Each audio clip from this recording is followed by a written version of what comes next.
हरे कृष्णा। वेद सारथी में आपका स्वागत है। हमारी आज की चर्चा का विषय है आत्मा चेतना का स्रोत है। हम आज की वीडियो में आपको वैदिक संदर्भ से मतलब वैदिक रेफरेंसेस से बताएंगे कि शरीर में जो चेतना है वह आत्मा के द्वारा आती है। हमने पिछली वीडियोस में श्रील प्रभुपाद जी के जो साइंटिस्ट के साथ चर्चाएं हुई है वो आपके सामने प्रस्तुत किया था और प्रभुपाद जी बताते हैं कि जीवन की उपस्थिति का प्रारंभिक लक्षण चेतना है। तो हम सरलता से ये कह सकते हैं कि जीवन चेतना है और चेतना का अर्थ होता है कॉन्शियस, मतलब अवेयर ऑफ बीइंग, अपने अस्तित्व के प्रति जागरूकता, यह चेतना है। और जीवित प्राणी सचेत होते हैं जबकि निर्जीव चीजें सचेत नहीं होती। और यह चेतना कहां से आती है? आत्मा से। हमने यहाँ पर दो चित्र प्रस्तुत किए हैं। एक चित्र में देखिए कि आत्मा की उपस्थिति शरीर में उस शरीर को चेतना दे रही है, अवेयरनेस दे रही है। और दूसरा चित्र देखिए, एक छोटा सा पौधा है, आत्मा की उपस्थिति के कारण ही यह पौधा हरा भरा है और यह बड़ा हो रहा है। आत्मा चेतना का स्रोत है। अब यहाँ पर हम दो श्लोक लेकर के आए हैं। पहला भगवत गीता 2.17। यहाँ भगवान श्री कृष्ण कहते हैं, अविनाशी तु तद विधि येन सर्वमिदं ततम् विनाशम अव्यस्यास्य न कश्चित कर्तुम अर्हति। जो सारे शरीर में व्याप्त है उसे ही अविनाशी समझो, उस अव्यय आत्मा को नष्ट करने में कोई भी समर्थ नहीं है।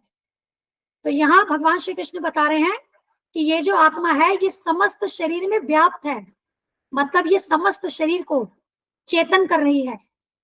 और यह आत्मा अविनाशी है, यह अव्यय है, इसे कोई भी नष्ट नहीं कर सकता। अब दूसरा श्लोक भगवत गीता 13.34। यथा प्रकाशयत ये कहा कृत्स्नम लोकमिमं रविः क्षेत्रम क्षेत्री तथा कृत्स्नम प्रकाशयति भारत। तो यहाँ भगवान श्री कृष्ण कहते हैं, हे भरत पुत्र, जिस प्रकार सूर्य अकेले सारे ब्रह्मांड को प्रकाशित करता है उसी प्रकार शरीर के भीतर स्थित एक आत्मा सारे शरीर को चेतना से प्रकाशित करता है। अब अगर आप यह चित्र जिसमें हमने एक शरीर में आत्मा को दिखाया है, अगर आपने इसको समझ लिया तो आप सारा सिद्धांत समझ जाएंगे। यहाँ आप देख रहे हैं कि हमने आत्मा को एक व्यक्ति के रूप में दिखाया है, केवल एक रोशनी के रूप में नहीं दिखाया, क्योंकि आत्मा का एक व्यक्तित्व है। इसकी हमने पिछली वीडियो में चर्चा की थी। जो नास्तिक सिद्धांत होते हैं वे भगवान को केवल निराकार मानते हैं, केवल एक शक्ति, उनके अस्तित्व को नहीं मानते। और जो आस्तिक सिद्धांत है वे बताते हैं भगवान साकार है और उनका निराकार अस्तित्व भी है जो कि ब्रह्म ज्योति है। जैसे एक बल्ब और बल्ब की रोशनी। अब हम बल्ब को कहें कि ये तो रोशनी ही है तो वह तो पूर्ण ज्ञान नहीं हुआ ना। और ये जो ब्रह्म ज्योति है वो भगवान की अंग कांति है। अब हम भगवान को केवल एक ज्योति के रूप में समझें तो वहां पर हमारी जो अनुभूति है वो पूर्ण नहीं हुई। इसी प्रकार से आत्मा जो कि भगवान का सनातन अंश है, आत्मा का भी स्वरूप है एक बड़ी अग्नि, बड़ा प्रकाश, छोटे छोटे स्फुलिंग, थोड़ा थोड़ा प्रकाश, क्योंकि प्रकाश अग्नि का एक गुण है। तो यदि स्फुलिंग भी होगे कम मात्रा में उसमें भी प्रकाश होगा। इसी प्रकार से आत्मा में भी प्रकाश है, लेकिन आत्मा केवल प्रकाश नहीं है।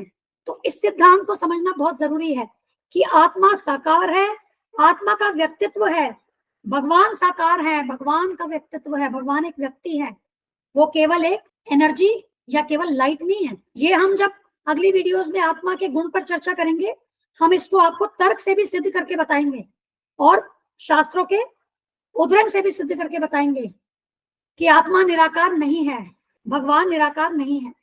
निराकार अनुभूति है, जैसे शक्तिमान उसकी शक्ति, तो शक्तिमान की शक्ति जो है वो उसकी निराकार अनुभूति है, या बुद्धिमान की बुद्धिमता निराकार अनुभूति है, लेकिन इस निराकार अनुभूति के पीछे एक साकार व्यक्ति है।